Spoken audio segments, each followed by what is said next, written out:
বৌমা, বলি উনুনে তো হাঁড়ি চাপিয়ে দিলে, ঘরে তো দানাটুকুও নেই। ছেলেও তো সেই কোন সকালে বেরিয়েছে, এখন ফিরলো না। আর একটু দেখি, না তো পুকুর ধার থেকে কিছু শাক পাতা এনে সেদ্ধ করে নেব। ওই ওই আপনার ছেলে এসেছে। বাছা, সারাদিন ঘুরে কিছু পেলি? না মা, সবার ঘরেই এক অবস্থা। একটু যা চাল ডাল পেয়েছি তাতে তিনজনের আধ পেটা খেয়ে 4 দিনও চলবে না। তাই আমি ঠিক করেছি কদিন শহর থেকে ঘুরে আসব। দেখি ওখানে যদি কিছু রোজগার পাতি। আমরা কি তাহলে এখানে একা থাকবো? কটা দিনের তো ব্যাপার, আমি যত তাড়াতাড়ি পারবো চলে আসব। গায়ে তো চেনা জানা মানুষরা রইলই, কোনো বিপদ আপদ হলে ওদের কাছেই যেও। এই কটা দিন কোনো রকমে চালিয়ে নাও। আমি বরং আজই বেরিয়ে পড়ি। সেই ভালো বাছা, তুই কটা দিন শহর থেকে ঘুরে আয়। তিনজনে এইভাবে অনাহারে থাকার চেয়ে একটা কিছু চেষ্টা করা ভালো। আমরা এই কটা দিন ঠিক কষ্টে শিষ্টে চালিয়ে নেব।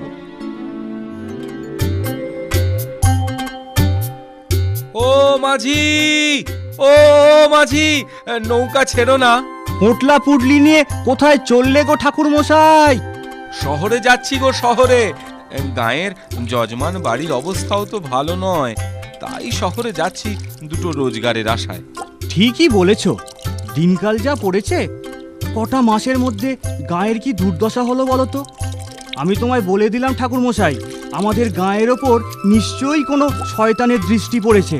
কি জানি বাবু, ভাগ্যে কি লেখা আছে। হবে হয়তো।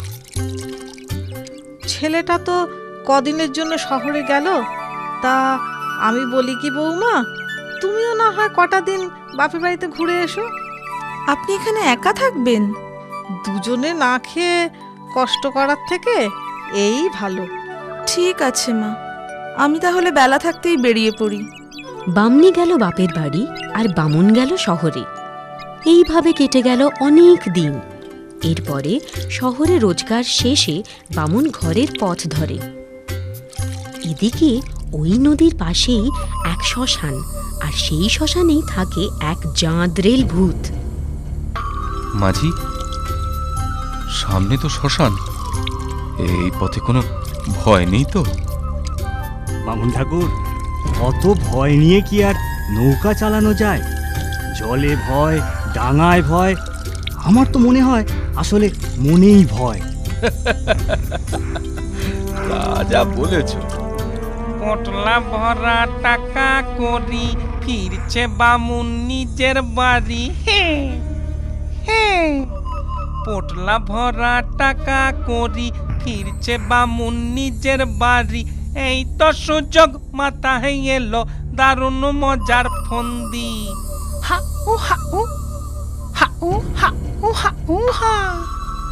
থাকবো না আর এই শ্মশানে বাঁশ ঝাড়েতে বন্দি। থাকবো না আর এই শ্মশানে বাঁশ ঝাড়েতে বন্দি।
জিনিস নিয়ে মানুষের মতো হাঁটা যায় না।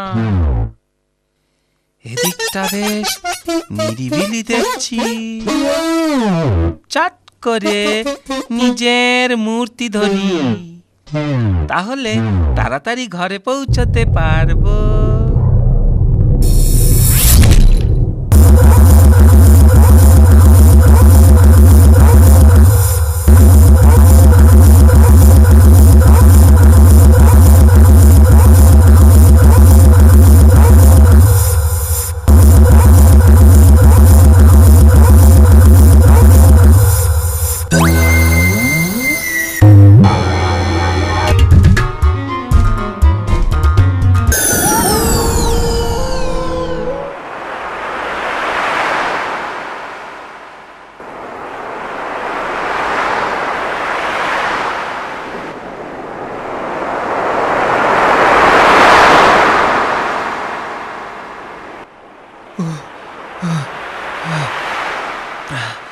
যা তুফানের মধ্যে পড়েছিলাম, প্রাণে বেঁচেছি এই ঢের।